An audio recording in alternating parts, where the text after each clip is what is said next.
Assalamualaikum warahmatullahi wabarakatuh. Shalom, Om Swastiastu, Namo Buddhaya, Salam Kebajikan. Halo sahabat pajak dimanapun berada, kami kembali lagi di podcast Sawah Besar 1 bersama saya Giri. Dan pada kesempatan kali ini kami akan membahas mengenai bagaimana sih aktivasi akun wajib pajak di Kortex. Dan teman-teman pasti juga bertanya-tanya dan penasaran, apa sih Kortex itu? Nah, kali ini Kak Tara akan menjelaskan Kortex itu apa sih? Oke, ya nih, sebelumnya pasti teman-teman juga bingung ya, ataupun masih pada banyak yang belum tahu nih Kortex itu apa. Jadi untuk sobat-sobat pajak yang saat ini sedang menggeluti atau melakukan pekerjaan di sistem yang lama, yang mungkin dikenal dengan DJP online, lalu tiba-tiba di tahun ini itu kan banyak ya pemberitaan ataupun masyarakat yang tiba-tiba ada Kortex nih, apa nih Kortex? Ya nggak Kak Giri? Ya, benar. Nah, untuk Kortex ini sebenarnya apa sih? Dan bedanya tuh sama yang lama itu kayak gimana ya? Nah, jadi teman-teman sebenarnya kalau Kortex itu lebih simple daripada sistem yang lama. Karena apa? Karena di Kortex ini memang sistem yang dibuat oleh Direktorat Jenderal Pajak. Nanti harapannya ini sistem satu pintu, yang mana wajib pajak tidak lagi menggunakan berbagai macam aplikasi seperti SPT, kalau dulu itu pasal 21, pasal 326 itu kan masih pakai SPT, dan juga ada e-pot ya di website DJP online langsung. Nah, kalau sekarang ini kita mau buat sistem yang terpusat satu pintu di Kortex ini. Jadi nanti untuk Kortex sendiri wajib pajak itu bisa melakukan hak dan kewajiban perpajakannya melalui Kortex ini. Misalkan untuk pelaporan SPT atau untuk pemenuhan SKF atau nanti untuk membuat bukti potong itu dilakukannya melalui Kortex KGRI gitu. Berarti Kortex ini sudah mengintegrasikan berbagai aplikasi perpajakan ke dalam satu. Nah, lalu tadi kan Kakak sempat menyebutkan adanya DJP online sebelumnya nih. Lalu untuk DJP online ini bagaimana Kak? Apakah sudah tidak aktif, apakah masih aktif atau gimana? Oh iya. Jadi kalau DJP online sebenarnya sekarang masih dipakai ya Kak Giri. Karena untuk pemenuhan kewajiban yang sebelum berlakunya Kortex, yang mana masyarakat menggunakan Kortex itu mulai 1 Januari tahun 2025. Nah, untuk pemenuhan kewajiban sebelum itu kita masih menggunakan sistem yang lama. Jadi untuk pelaporan wajib pajak orang pribadi atas SPT tahunan ataupun SPT badan itu nanti juga tetap masih menggunakan DJP online untuk tahun pajak 2024. Nah, untuk nanti salah satunya pelaporan SPT orang pribadi dan juga wajib pajak badan itu nanti kita akan menggunakannya Kortex untuk pelaporannya Kak Giri gitu. Berarti fitur-fitur perpajakan yang di aplikasi lama itu sudah dipindahkan semua ke Kortex atau masih ada nih yang kita harus buka tetap aplikasi yang lama? Oh iya. Jadi kalau untuk fitur-fitur ataupun data-data dan juga pelaporan ataupun pembayaran nanti terintegrasi di Kortex itu memang sudah dilakukan penyempurnaan terus-menerus ya dari DJP. Namun untuk ada beberapa ini sebenarnya Kak Giri yang memang masih menggunakan DJP online. Itu ada SKTD atas dana hibah dan BPH dari luar negeri gitu. Jadi kalau selain itu sudah menggunakan Kortex semua. Oke. Untuk pertanyaan selanjutnya nih sebenarnya pasti banyak ditanya oleh kawan-kawan pajak di rumah, yaitu tentang bagaimana sih aktivasi akun Kortex itu. Iya, untuk aktivasi akun wajib pajak itu mudah banget Kak Giri. Jadi ini aku tunjukin sekalian ya caranya. Nah, jadi nanti teman-teman itu bisa langsung masuk ke website kortexdjp.pajak.go.id. Di sini nanti teman-teman akan menemukan laman awal yang mana kita tinggal memasukkan ID pengguna. Itu kalau untuk wajib pajak orang pribadi saat ini menggunakan NIK ya Kak ya. NIK 16 digit silahkan diinputkan di ID pengguna, dan nanti untuk loginnya itu menggunakan kata sandi yang kita buat sendiri. Nah, di sini kalau misalkan Kak Giri dulu sudah pernah punya akun DJP online, ini Kak Giri tinggal pilih lupa kata sandi aja. Nanti dari lupa kata sandi, Kak Giri bisa masukkan nomor NIK-nya, Kemudian tujuan konfirmasinya bisa dipilih mau yang surat elektronik atau nomor gawai. Nah nanti kalau sudah memasukkan tujuan konfirmasi dan captcha serta pernyataannya, nanti akan ada link KGRI yang akan dikirimkan ke email kakak. Nanti linknya kakak klik, setelah kakak klik itu nanti kakak bisa merubah password kakak gitu. Jadi nanti kalau sudah selesai reset passwordnya, KGRI tinggal login lagi aja kayak yang tadi aku bilang di ID pengguna dengan nomor nik kakak. Nah itu kalau misalkan kondisinya KGRI udah punya akun DJP online ya. Aku jadi kepikiran nih Kak, aku kenapa, punya saudara nih, mahasiswa, dia pengen aktivasi akun Cortex. Oke. Nah, jadi bagaimana sih Kak tata cara aktivasi akun Cortex untuk orang-orang yang baru atau awam? Oke, ini berarti masih mahasiswa ya saudara kakak ya? Gampang kok Kak sebenarnya. Jadi kita perlu tahu dulu nih, saudara kakak itu sebelumnya punya akun DJP online nggak? Belum sih. Belum ya? Belum. Nah, kalau misalkan belum punya akun DJP online, nanti waktu kakak masuk ke laman Cortex, itu di bagian bawah ada pilihan apakah pengguna baru atau nanti mau langsung aktivasi saja. Kalau misalkan memang belum punya sama sekali NPWP yang 15 digit, karena kan dulu sebenarnya NPWP itu 15 digit ya. Sekarang karena ada pemadanan NPWP, maka menggunakan NIK yang 16 digit. Jadi kalau dulu sudah punya NPWP 15 digit, nanti saudara kakak tinggal pilih aktivasi akun wajib pajak saja. Kalau misalkan belum punya akun DJP online ya.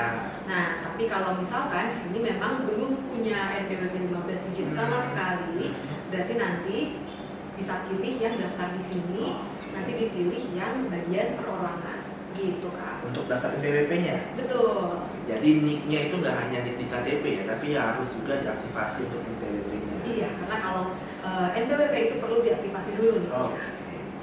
Kalau misalnya kita sudah punya DJP online sebelumnya? Nah, ini lebih gampang lagi Kak. Kalau misalkan udah punya DJP online sebelumnya, itu dia sebenarnya akan terintegrasi datanya dengan data yang ada di Cortex. Nah, wajib pajak di sini tinggal melakukan pengubahan password saja. Jadi caranya nanti ini bisa pilih yang bagian lupa kata sandi, terus nanti bisa memasukkan nomor NIK-nya, kemudian nanti ada tujuan konfirmasi nih Kak, bisa surat elektronik atau nomor gawai. Nah penting buat diingat nih kawan pajak, kalau misalkan tujuan konfirmasi ini adalah tujuan konfirmasi yang terdata pada DJP online, terdata DJP online. Jadi perlu dipastikan nih untuk surat elektronik ataupun nomor gawai itu adalah yang terdaftar di akun DJP online-nya orang pribadi. Karena kalau misalkan nanti ketika kita inputkan data yang tidak sesuai, maka sistemnya tidak akan bisa lanjut Kak. Jadi kita perlu melakukan perubahan data terlebih dahulu. Begitu. Berarti harus adanya penyamaan data nih antara di DJP online sama di Cortex. Iya, untuk mengubah kata sandinya. Nah, sebagai informasi nih Kak Giri, untuk sekarang bagi orang pribadi itu kan menggunakan NIK ya. Jadi kalau misalkan untuk aktivasi akunnya itu bisa melakukan aktivasi NIK sekalian. Jadi NPWP-nya ketika daftar pertama itu sudah bisa aktif sebagai NIK dengan cara nanti memilih dengan aktivasi NIK begitu. Tapi kalau hanya untuk registrasi saja tanpa mengaktifasi NIK kakak, itu kakak tinggal pilih yang hanya registrasi. Begitu Kak. Jadi semuanya ini bisa dilakukan melalui Cortex ya, tak perlu kita datang-datang ke kantor KPP. Betul, saat ini sudah terotomatisasi by system ya. Jadi kakak bisa langsung buka website Cortex DJP saja, nanti semua kegiatannya bisa dilakukan melalui Cortex itu. Jadi aktivasi akun ini bisa dilakukan dimanapun dan kapanpun. Tidak perlu datang-datang lagi ke kantor pelayanan pajak. Nah, untuk selanjutnya, siapa aja sih Kak yang harus untuk aktivasi akun Cortex? Iya, jadi pada dasarnya semua wajib pajak itu bisa ya dan melakukan aktivasi Cortex baik secara mandiri ataupun nanti bisa dipandu juga oleh teman-teman di KPP di bagian helpdesk.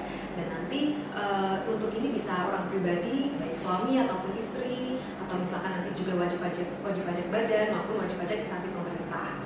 Jadi bisa melakukan aktivasi Cortex langsung gitu Kak. Tadi kakak sempat mention tentang orang pribadi suami istri ya. Untuk penggunaan Cortex seperti apa sih Kak untuk wajib pajak orang pribadi suami istri ini? Oh Kak ya, kalau misalkan tidak ada perjanjian pisah atau memang memilih untuk terpisah. Nah, untuk sekarang ini karena saat ini NPWP itu adalah NIK ya, yang sudah diaktifasi, maka nanti baik suami ataupun istri itu bisa akses ke Cortex masing-masing dengan menggunakan NIK mereka masing-masing. Begitu. Oke, tadi sudah mengenai suami istri. Sekarang bagaimana sih Kak untuk yang wajib pajak badan? Karena juga pasti ada sahabat-sahabat pajak di rumah yang ingin bertanya-tanya mengenai badan usaha ini, gimana untuk wajib pajak badan? Nah, spesial ini untuk wajib pajak badan ya. Ini mungkin ada perbedaan dengan sistem-sistem yang sebelumnya. Karena kalau untuk wajib pajak badan, ini kita harus melakukan impersonate dari wajib pajak orang pribadi dulu. Kalau Kak Giri tahu, biasanya kan wajib pajak badan itu diwakilkan oleh pengurus gitu ya. Nah, nanti untuk login ke Cortex badan itu perlu login dari akunnya pengurus terlebih dahulu. Baru nanti memilih akun wajib pajak badan yang direpresentasikannya. Gitu Kak. Oke, berarti untuk wajib pajak badan semua urusan tentang perpajakan bisa di Cortex? Iya, betul Kak, seperti itu. Oh ya, oke, berarti sudah di Cortex semua ya Kak, nggak perlu di KKPP atau dan sudah bisa terintegrasi Cortex. Iya, betul Kak. Nah, waktu dulu itu kan di aplikasi sebelumnya di DJP Online kan kita ada namanya kode verifikasi, token, dan sertifikat e-faktur yang dikirimkan melalui email ya. Oh gitu, ya. Lalu untuk sekarang itu gimana? Apakah masih pakai item itu atau kita ada item yang lain? Lalu untuk e-fakturnya ini apakah masih berlaku Kak? Jadi ini aku pisahin dulu ya. Berarti ada pelaporan SPT selain PPN sama pelaporan SPT PPN. Yang kalau SPT PPN kita pakainya kan web faktur ya.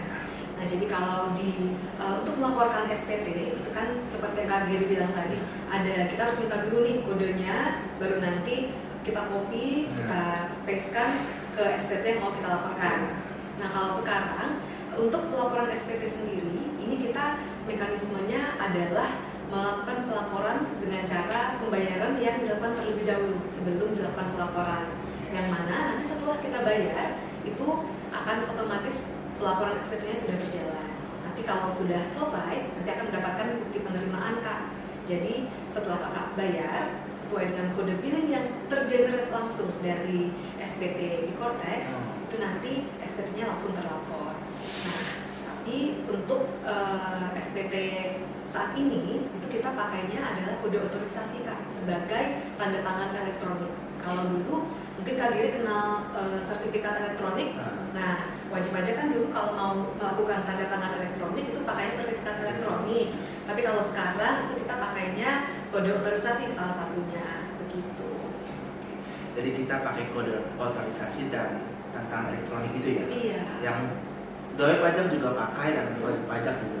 Semuanya pakai karena semuanya butuh pengesahan ya. Jadi ini dianggap sebagai pengesahan atau tanda tangannya lah. Jadi memang itu dikeluarkan dengan sadar gitu kan. Jadi dalam bentuk barcode untuk DTI-nya? Bukan, kalau untuk dari Cortex ini nanti salah satunya ada namanya kode otorisasi DJP atau KO DJP, yang mana kita akan membuat paspres kan. Jadi paspres ini sebagai kode, mungkin sebagai password gitu kan ya. Jadi nanti setiap ada persetujuan untuk pembayaran ataupun pelaporan itu kita memasukkan paspres yang kita buat sendiri. Gitu. Nah, ini untuk kode otorisasi ini apakah ada tata cara nih untuk aktivasi kode otorisasi? Tentu. Jadi nanti kalau untuk kode otorisasi mungkin baiknya aku tunjukin aja kayak caranya. Oh iya. Nah, jadi gini Kak Giri. Gimana tuh Kak? Kalau kita mau aktifin kode otorisasi kita bisa masuk ke menu portal saya. Terus kita pilih yang permintaan kode otorisasi atau sertifikat elektronik. Nah, nanti akan muncul data kita. Terus kita bisa scroll ke bawah. Kita tinggal pilih nih Kak, rincian sertifikatnya mau apa. Nah, untuk rincian sertifikat yang paling simpel aja ya, kita bisa pilih yang kode otorisasi DJP. Tergantung preferensi masing-masing orang ya Kak ya? Betul, karena bisa jadi nih setiap orang itu kan berbeda ya Kak. Jadi bisa saja mereka sudah punya kode otorisasi yang lain seperti dari pihak ketiga begitu. Nah ini kita coba aja ya Kak bikin paspresnya. Nah perlu diperhatikan juga nih Kak, untuk pembuatan paspres ini ada ketentuannya. Kita coba aja bikin. Berarti harus mencakup huruf besar, huruf Mm-mm. kecil, angka, dan simbol unik ya. Betul. Oke. Dan atas bawah harus sama. Atas bawah harus sama. Kalau udah, kita bisa pilih pernyataannya, kemudian kita klik simpan. Ya, betul. Nah, sampai muncul nih Kak, sertifikat digitalnya berhasil. Jadi nanti Kakak bisa unduh langsung bukti tanda terimanya di sini, dan nanti ini juga akan dikirimkan ke email. Betul. Gitu Kak. Cukup mudah ya untuk mendapatkan kode otorisasi ini. Oke, sampai ke email ya nanti ya untuk Betul. unduh buktinya. Betul. Tadi kita sudah membahas mengenai aktivasi akun Cortex sampai aktivasi otorisasi dan berbagai hal yang sudah kita bicarakan dari tadi. Semoga hal tersebut nih bisa bermanfaat buat para sahabat pajak di rumah, ya nggak Kak? Iya nih, amin ya. Semoga Amin. nanti untuk tahun-tahun kedepannya wajib pajak juga mudah ini untuk melakukan aktivasi melalui Cortex-nya. Karena Cortex ini kan sudah sangat simpel, bisa dilakukan dimanapun dan kapanpun. Betul Kak Geri. Dan semoga bermanfaat. Dan jangan lupa like, share, comment, and subscribe. Ya kan Kak? Betul, jangan lupa follow IG-nya KPP Pajak Sawah Besar 1. Oke, sekian dan terima kasih. Assalamualaikum warahmatullahi wabarakatuh.